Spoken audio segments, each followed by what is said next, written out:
بہت سے لوگ ہمارے بارے میں یہ بھی کہہ رہے ہوتے ہیں کہ مفتی صاحب کے پاس نالج بالکل بھی نہیں ہے, قرآن حدیث کا تو ان کو پتہ ہی کوئی نہیں. مختلف اسکالرز کی بات کر رہے ہوتے ہیں, وہ جب بھی بات کرتے ہیں آیت کا ریفرنس دیتے ہیں, حدیث کوٹ کرتے ہیں, اور مفتی صاحب کے پورے بیان میں کوئی آیت کا ریفرنس اور کوئی حدیث نہیں ہوتی. میں پوری آیت پڑھ دیتا ہوں, میں حدیث کے الفاظ پڑھ کے سنا دیتا ہوں. یہ ریفرنس سے زیادہ مضبوط بات ہے. اور آج کل گوگل پہ لفظ ڈال کے سرچ کرنا کوئی مشکل کام نہیں ہے. تو اعتراض جب کریں نا, تو اعتراض یہ کیا کریں کہ مفتی صاحب کی یہ بات قرآن و حدیث کے خلاف ہے, فلاں فلاں فلاں فلاں. تو جب بات کرتے ہیں قرآن حدیث کے مطابق, مفتی صاحب بات کرتے ہیں قرآن حدیث کے خلاف ثابت کریں آپ کو یہ ایک بات, اور اس پہ ریفرنس دیں آپ. تو مبہم اعتراضات, مبہم باتیں, اس سے سوائے منفی پروپیگنڈے کے کچھ بھی حاصل نہیں ہوتا. ایک صاحب مجھے کہنے لگے کہ آپ نے 1.5 گھنٹے کا بیان کیا, اس میں نہ کوئی حدیث نہ کوئی آیت. حالانکہ ایسا نہیں تھا, یہ بھی غلط کہہ رہے تھے وہ. میں ایک ہی آیت کی تشریح میں 1.5 گھنٹہ لگا دیتا ہوں. تو میں نے ان سے کہا کہ اس 1.5 گھنٹے میں آپ نے کوئی بات قرآن حدیث کے خلاف سنی ہے؟ کوئی بات قرآن حدیث کے خلاف سنی, یا کوئی ٹاپک قرآن حدیث کے خلاف تھا میرا؟ ٹاپک ایسا تھا جو ممبر پہ بیان کرنے کا نہیں ہے. میں یہاں کوئی پکوڑے بیچنا سکھا رہا ہوں لوگوں کو, یا کوئی ریسیپی سکھا رہا ہوں.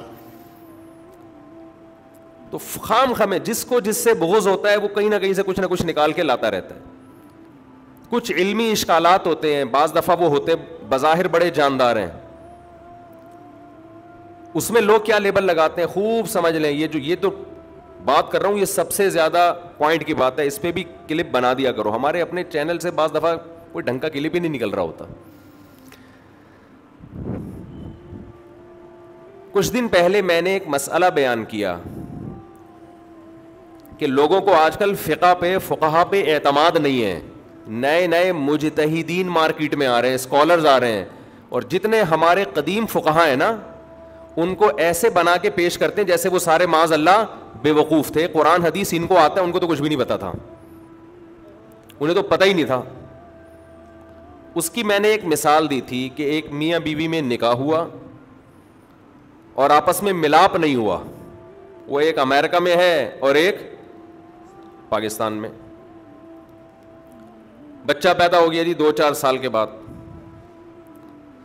تو صحیح ہے, بخاری کی حدیث ہے, الولد للفراش, بچہ اس کا ہوگا جس کے بستر پہ بولو پیدا ہوا ہے, جس کی بیوی کے ہاں بچہ ہوا ہے اس کا ہوگا. یہ بخاری کی حدیث ہے.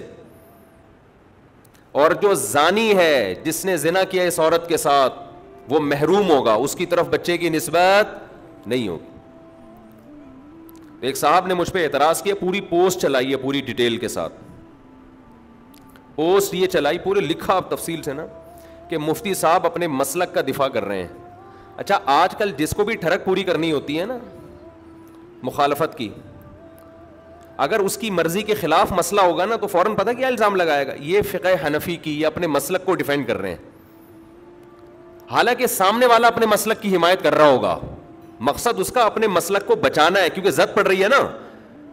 تو بجائے اس کے کہ یہ کہے کہ یہ فقہا کو ڈیفینڈ کر رہے ہیں, یہ امت کے جتنے بزرگان دین گزرے ہیں جن کو بڑے بڑے مجتہد سمجھا جاتا ہے, جن کو پوری امت مانتی ہے, ان کا دفاع کر رہے ہیں, تو اس کے بجائے الفاظ کیا استعمال کیے جاتے ہیں, اپنے مسلک کا دفاع. اس کی مثال ہے جی ٹی وی میں میرا انٹرویو تھا, انہوں نے مجھ سے کہا کہ فقہ حنفی میں 3 طلاقیں 3 سمجھی جاتی ہیں, قرآن حدیث کیا کہتا ہے؟ میں نے کہا یہ آپ کی تعبیر غلط ہے.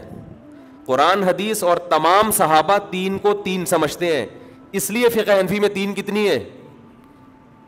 بولتے کیوں نہیں 3. یہ لوگ فقہ حنفی کو یا شافی کو قرآن حدیث کے مقابلے میں لا کے کھڑا کرتے ہیں اور اپنی رائے کو کہتے ہیں کہ ہم قرآن حدیث پیش کر رہے ہیں. وہ سارے فقہا, امام شافی, امام احمد, وہ سارے معاذ اللہ انہیں تو پتہ ہی نہیں تھا, ان کو پتہ ہے. تو میں نے کہا کہ محترم یہ جو آپ نے سوال کیا نا اس کو کیا کر لیں, سوال کا انداز کیا کر لیں, ٹھیک کر لیں. سارے صحابہ 3 کو کتنا کہتے تھے؟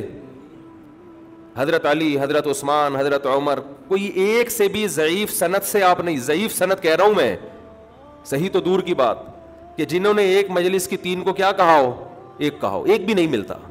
اسی وجہ سے ابو حنیفہ نے بھی 3 کو 3 کہا.